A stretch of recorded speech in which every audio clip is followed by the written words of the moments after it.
Hello everyone and welcome to my channel. If you're new here, hello, my name is Lern the Conjurer and I am your host of all things spooky, creepy, weird, and fun. And in this video, we have fun with a very awesome and special collaborated guest. Her name is Annie Jone. That is actually her name. It's really cute.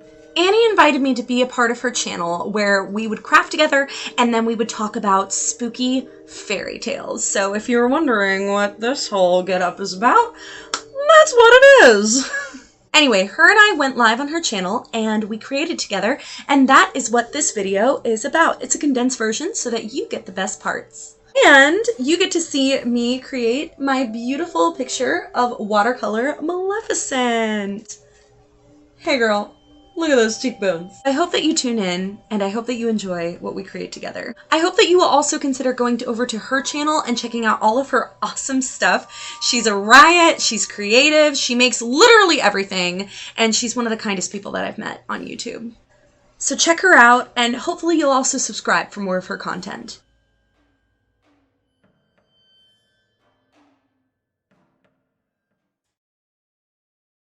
It's me, Annie Jone. Welcome. It's Sunday Night Live night. It's a special night because tonight is the first Halloween of 2021. Tonight I have a special guest. I have found a kindred spirit in all things cool and creepy. So here she is, the one, the only, Lern. Hi everybody. Tell us first who you're dressed up as and then tell us what we're going to make, what you're going to make. Well, as you can see, I put on some very modest makeup today, and yes, I decided. I know. I'm just in my house. I'm just in my house coat tonight, people. Yeah, you know, just wander around the house, pick up my Amazon packages.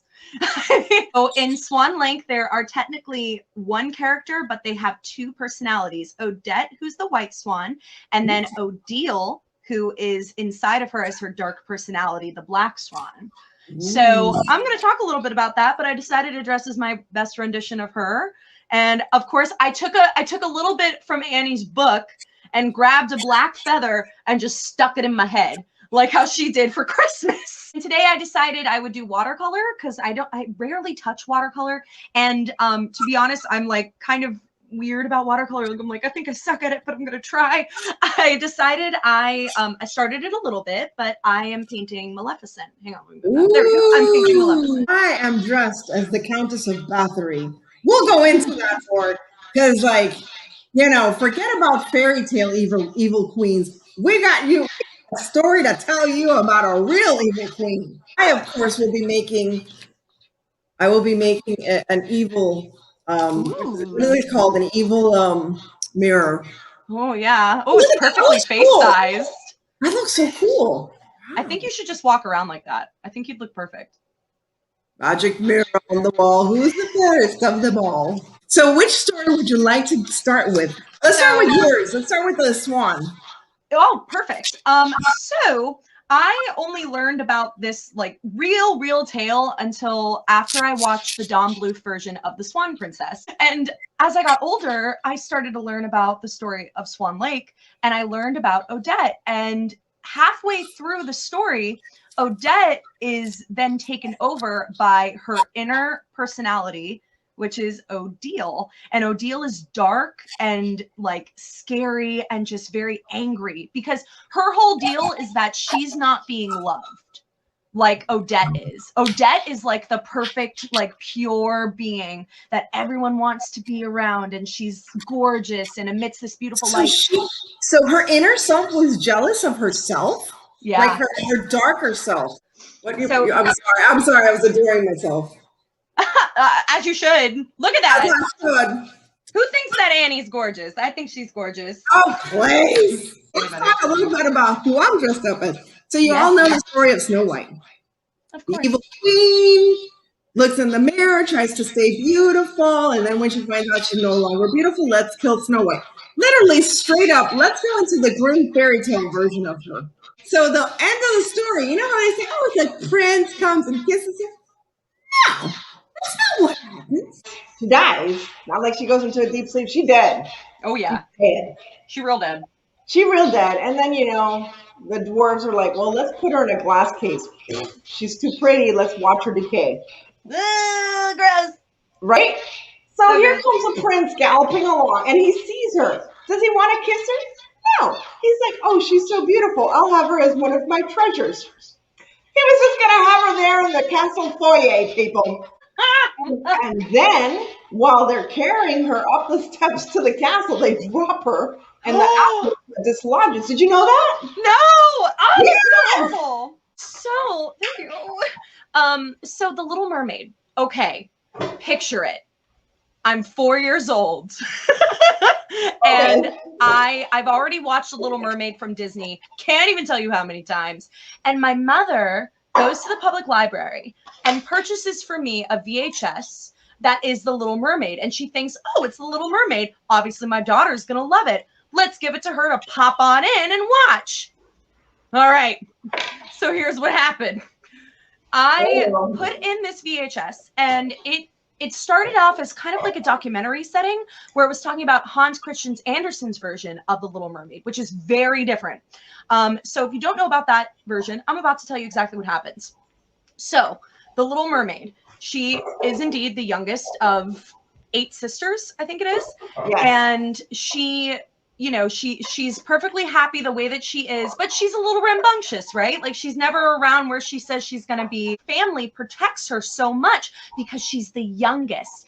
So very far. similar, very similar. And it Then- continues to stay similar to even when she finds the prince, who then suffers from a fire on a ship and saves him from death and brings him up on shore. And he wakes up and has that moment of, I don't know who this is, but this lady saved me. And then when he becomes conscious, he doesn't find her. And like the story, he insists that he will find this lady. But here's the thing.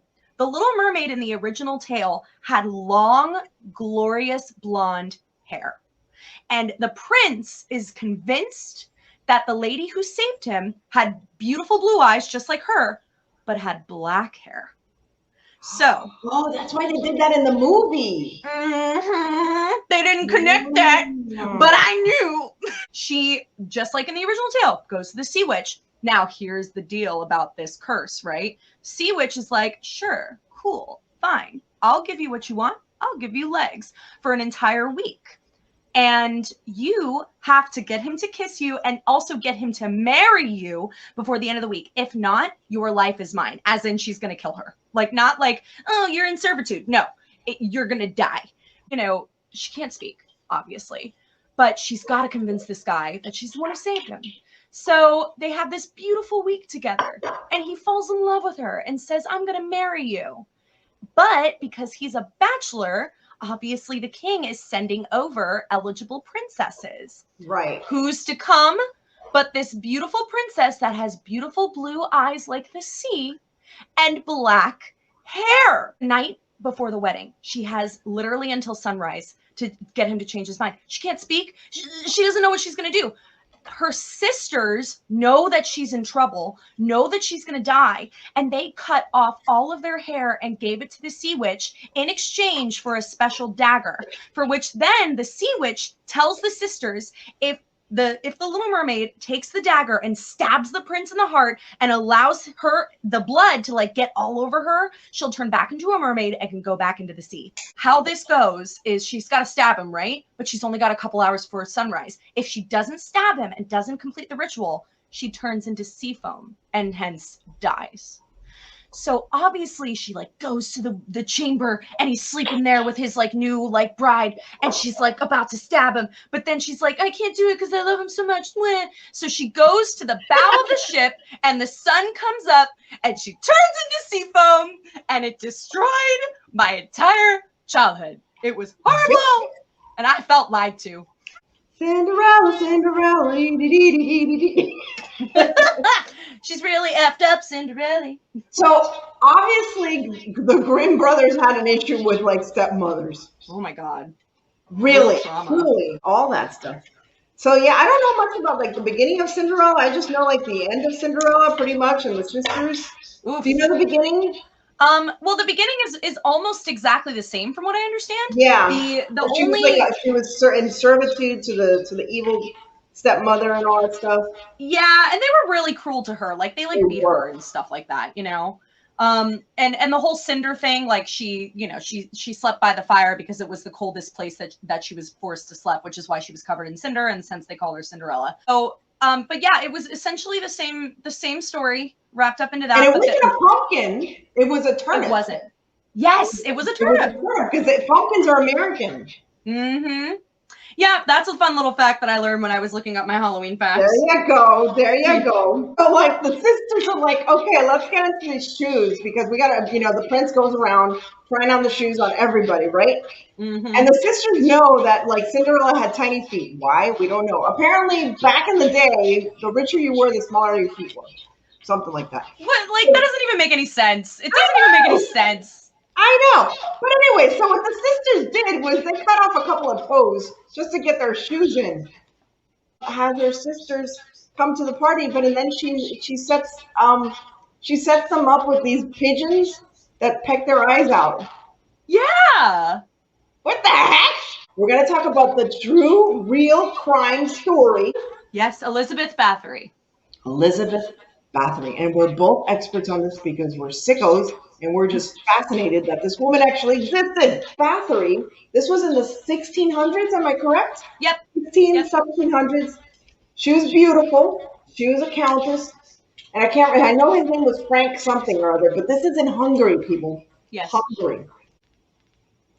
Little did they know. In this castle, she had servants that would help her basically steal children. And, you know, it was mostly children. It was young people. It had to be, it was the young because not only, I'm sure you'll elaborate, but it mostly virginal people. Had to be virginal. Because, well, she would bathe in their blood to stay young. So and like full baths. Yes. Full baths. They would literally hang the child over the bathtub, slit their and let them bleed over her.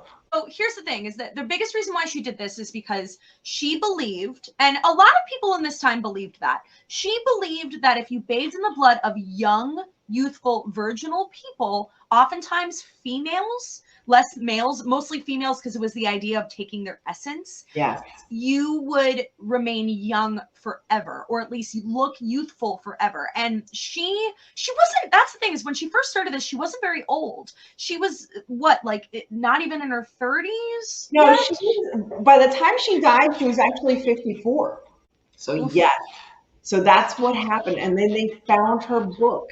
How many people do you know how many people she killed? Oh, God. It was over 600 people that she killed within 2 to 4 years.